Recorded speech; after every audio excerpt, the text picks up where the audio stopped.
Hey, this is Lori Kraft with the Kraft team and Origin Realty Group. And the next topic I really wanted to address is one that comes up a lot, especially on listing appointments.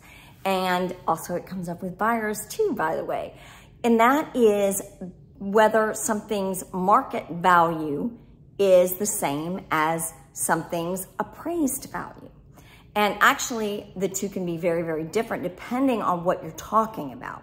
So the one that most people look at is your appraisal district value. So buyers are notorious for doing this. They'll go back in, they search through all the tax records. By the way, buyers can find out pretty much anything about a property. Like I've had buyers that found out stuff and I'm like, how did you find, I didn't find that. How did you find it? And they're like, Googled it. I was on Google. And so just know there are no secrets. Once you put your house on market, there are no secrets. So they'll look up your tax records and they'll find out what you paid for your house. They will kind of in their own head kind of factor in what they think your mortgage is or what you have left to pay on the house. That's another great thing that they do. By the way, buyers, that's useless. Don't do that. The house is worth what it's worth. It doesn't matter what they paid for it. It doesn't matter how much they owe on it. It's going to be worth what it's worth. But at any rate, they do look at that stuff. And one of the things that I get pushback on all the time is, well, the appraisal district said it was worth $400,000. So why are they asking $600,000? Well, I don't know. Maybe they're really good at fighting their taxes. Maybe the appraisal district really didn't look very closely at this particular property. Maybe they did a drive-by or they did a drone. Maybe they mismeasured. Who knows? Lots of reasons because the appraisal district is not foolproof. And we know that every year they try to ratchet it up 10%. We went for years where it was every 3 years. The max they could do is 10%. So it just depends. How good are you at fighting it? When did they purchase it?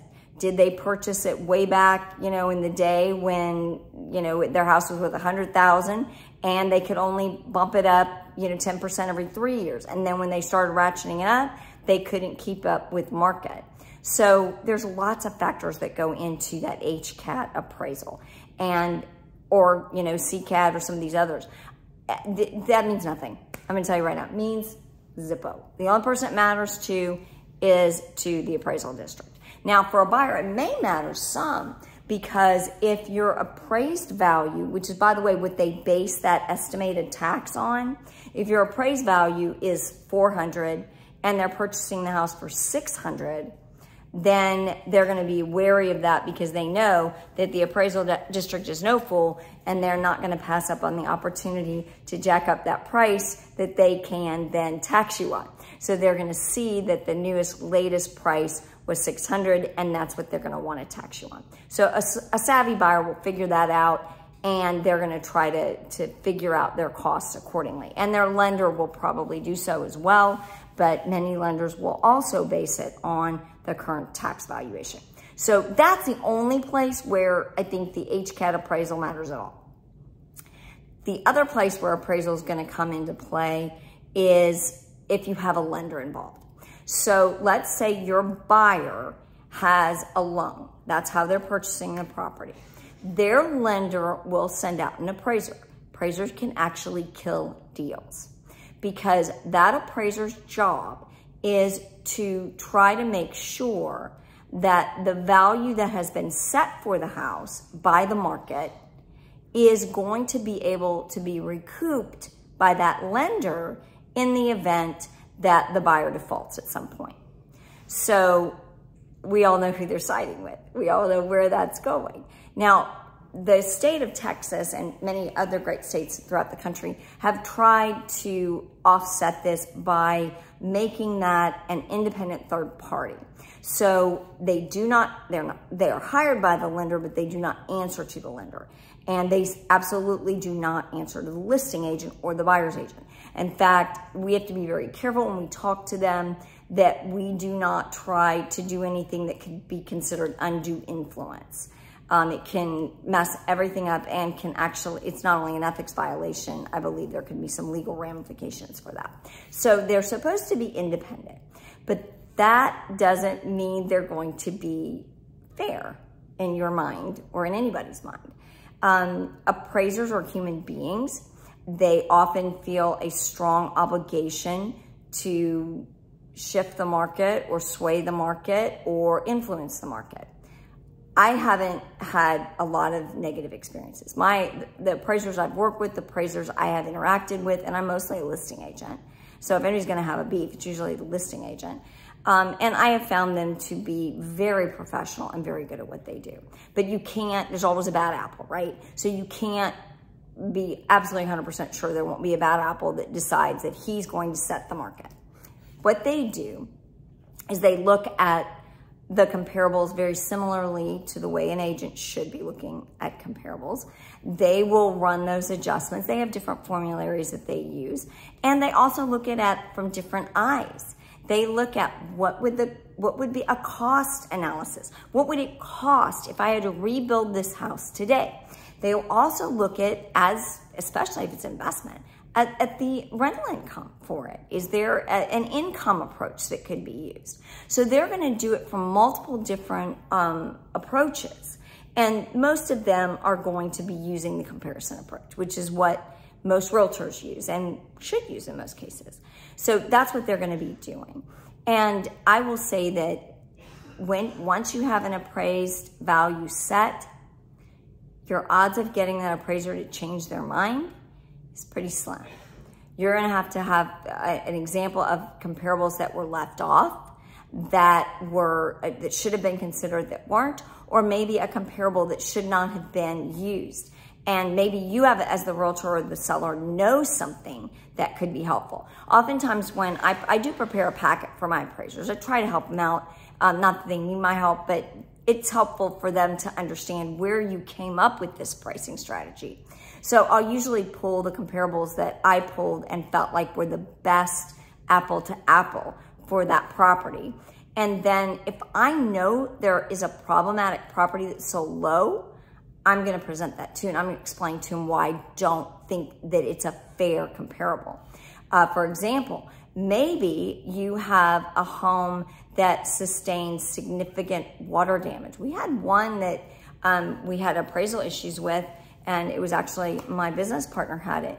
And the appraiser used 3 flooded homes. Well, those homes had flooded not once, but twice. So that does impact the value. It certainly impacted the public's perception of the value of the property. So she argued that point and said these should not have been used as a comparable because they're not apple to apple. And it didn't work. But still, it's something that some appraisers would consider. So we have to know the area, and you have to be able to say that. So your appraisal can come in low. What happens if you have multiple offers on your house? You got your value way high, and your actual offer price was somewhere 20 or 30,000 over list, and your agent told you from the get-go, you know what, we're kind of walking a line with this list price. This may not appraise, and now you're 20 or 30 over. Well, even if you have a full waiver of appraisal, it can cause problems, because now you've got a buyer who's going to be looking at it and saying, okay, if I walk away, I lose 10 grand in earnest money. But if I hang in there, I'm overpaying by 50.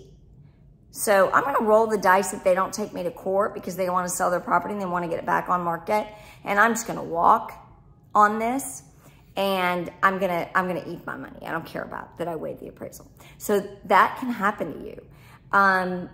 If you don't have that, you don't even have a partial, then you're back to negotiating your price. And if that appraisal is low enough, you could end up below list. And then you just have to decide, is it worth it to fall out and go back on market, knowing that this appraisal, if it's FHA, it's gonna haunt you. It's gonna stay with the property.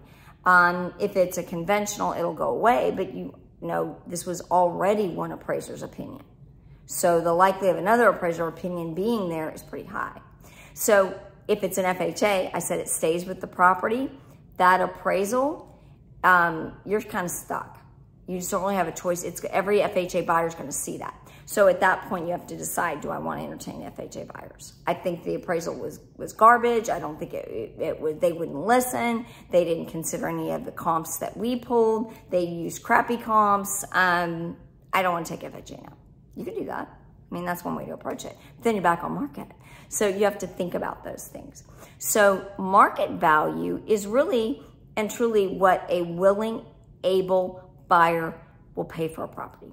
That's it. That's what it is. So if you have great offers, but they're financed and the bank does not support those offers because the appraised value does not support those offers, then you're kind of in a pickle. Let's say you go get an independent appraisal because you're gonna beat this before it becomes a problem. So you go get an appraisal and your appraisal comes in glorious. And they say your house is worth $1 billion. Maybe. And yes, that is a nice back pocket. Keep it back there. You need to list where the comparables say to list. The appraisal could come in lower. Again, list where the comps say to list. So what is the point in doing an independent appraisal then? Well, if you're not sure if you have a very, very unique property and you just don't have comparables, or you're having to go back 3 and 4 years, and we know the market has dramatically shifted since then, or you have a home that is in a neighborhood that's 50 years old, but you know, you bought a vacant lot and you built new, and so there's nothing to compare it to, then it is worthwhile to pay that money and get that independent appraisal done, because then at least you have a starting point. Now, can you use it to fight a lender's appraisal that comes back low? Probably not. And the reason is because they're going to say you paid him. So there's undue influence. So it's questionable as to the value of that, unless it's one of those other reasons. I would say that's iffy. So that kind of gives you an idea of the difference between market value and appraised value, and why it's really, really, really, really important to hire a licensed realtor who is educated, knowledgeable, and really understands the difference.